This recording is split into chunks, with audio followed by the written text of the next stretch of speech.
Hey everyone!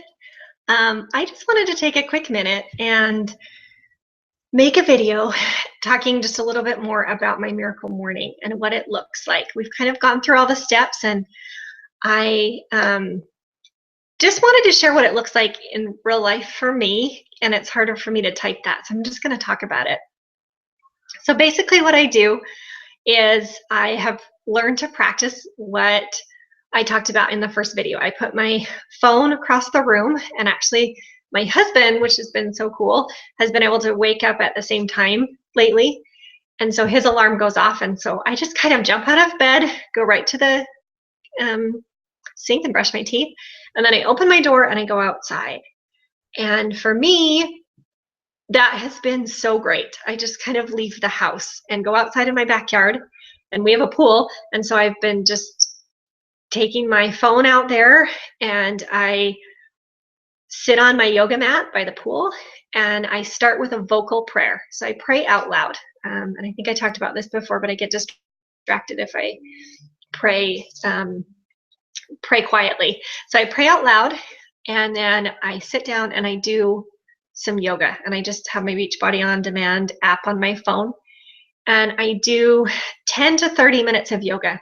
And it all depends on the day, and my life changes every day. And so I have had to get over the fact that my miracle morning is not going to look the same every morning. So I do my yoga, and then when I'm kind of calm and awake, then I sit in the chair outside and I read my affirmation. And I want to read it to you guys. It's pretty personal, but I know some of you have heard this. I've shared it before, but I wanted to read it to you guys so you know what it looks like and why that affirmation has become so important to me. And so, so I just sit down and I read this out loud again. And the thing with affirmations is to feel them as you read them. So if you don't feel anything when you're reading it, you haven't written down stuff that is important enough to you. So I start with, I am a positive, grateful person who uses bright, positive language and sees the good in others and the world around me.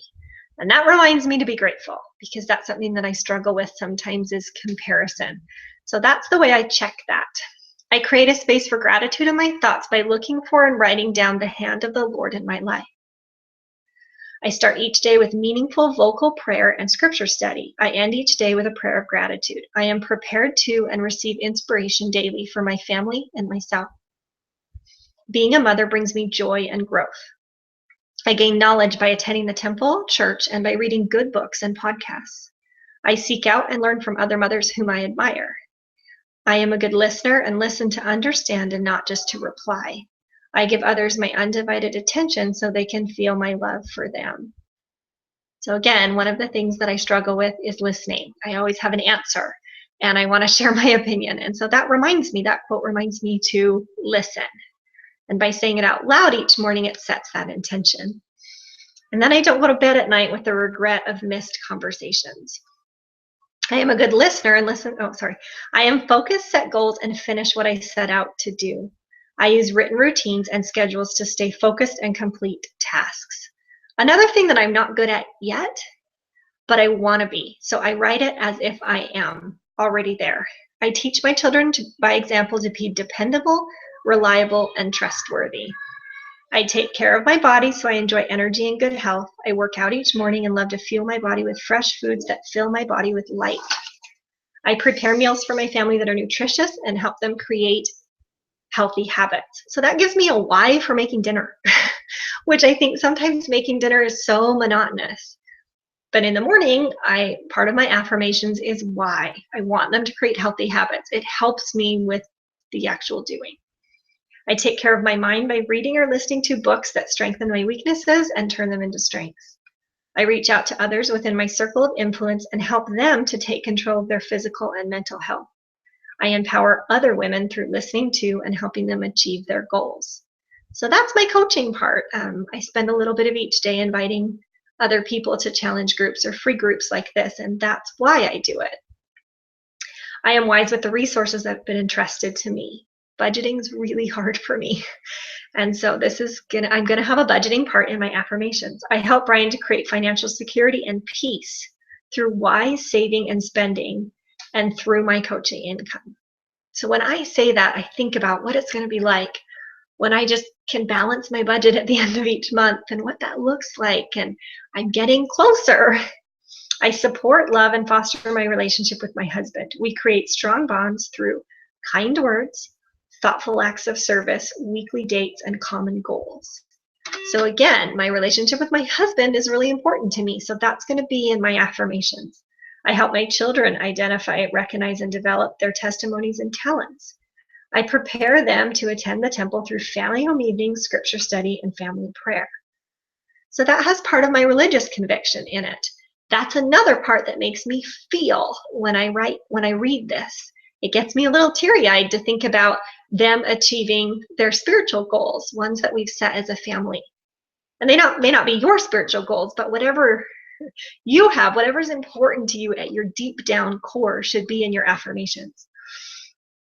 I create a strong, unbreakable bond that ties our children to our family through work, service, vacations, stories, family games, and weekly one-on-one time with each child.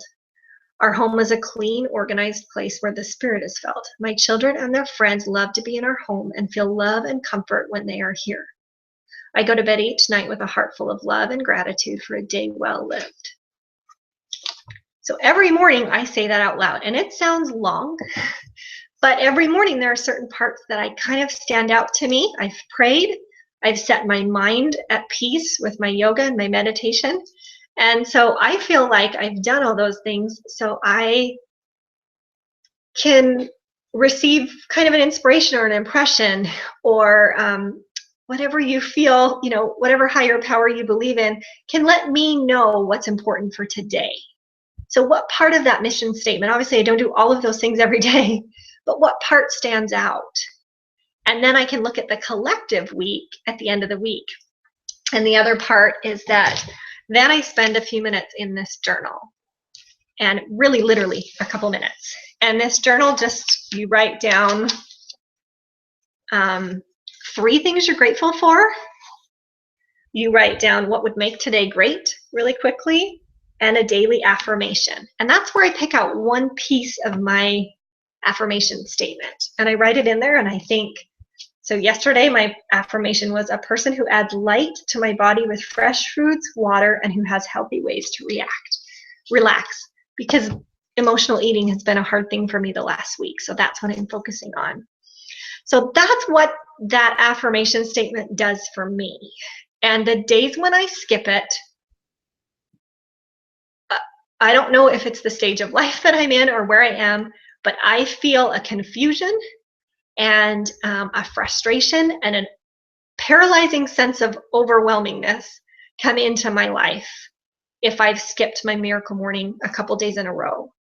I know it has been a blessing to me in my life and literally a godsend to have those mornings to kind of refocus. And then if the rest of my day is crazy, I've had my morning. And there's something powerful about that. And I don't even know, I mean, I'm sure there's science behind it, I'm sure there's lots of things, but I don't even care. I just know that my mornings and my days are different when I am intentional about my mornings. And so if you haven't already taken the challenge, if you've kind of been in and out of the group and not really committed to doing that, I mean, those things can take, like I said, 6 minutes. Your affirmations can be one thing. If that's all you can focus on right now, your journaling can be just 3 things you're grateful for. Your yoga can be, or you can do like 10 or 15 jumping jacks, or just a couple, planks, or whatever you love that brings you that peace. A 1-minute prayer or 1-minute meditation. I challenge you to go all in and try it. It changed my life, and it does. If I skip it for 4 or 5 days and I go back to it for 2, it is like night and day, the difference. And so I just wanted to share that with you guys. I'd love for all of you to kind of let me know what the Miracle Morning's done for you. Feel free to go live in our group. This is not my group, it's our group. Take just a minute and hit that live button on your phone and go live and just talk into the camera and just tell us what the Miracle Morning's done for you, or what you're struggling with, and I would love to help you with that. Or comment below on this video and just let us know in our group what you love and what you're struggling with, or if you maybe you haven't even ever gotten out of bed early since we started this group. And whatever it is, just let me know, and I'd love to help you, because I know that that has changed my life, and it really does. And I really believe that it's a key to success and keeping that crazy, that negative, that overwhelming, that darkness out of my life and out of my mind. So anyways, I love you guys. Thank you for being here and taking the time to watch this quick video. And please just comment with your questions and observations about what your Miracle Morning's done for you. Thank you.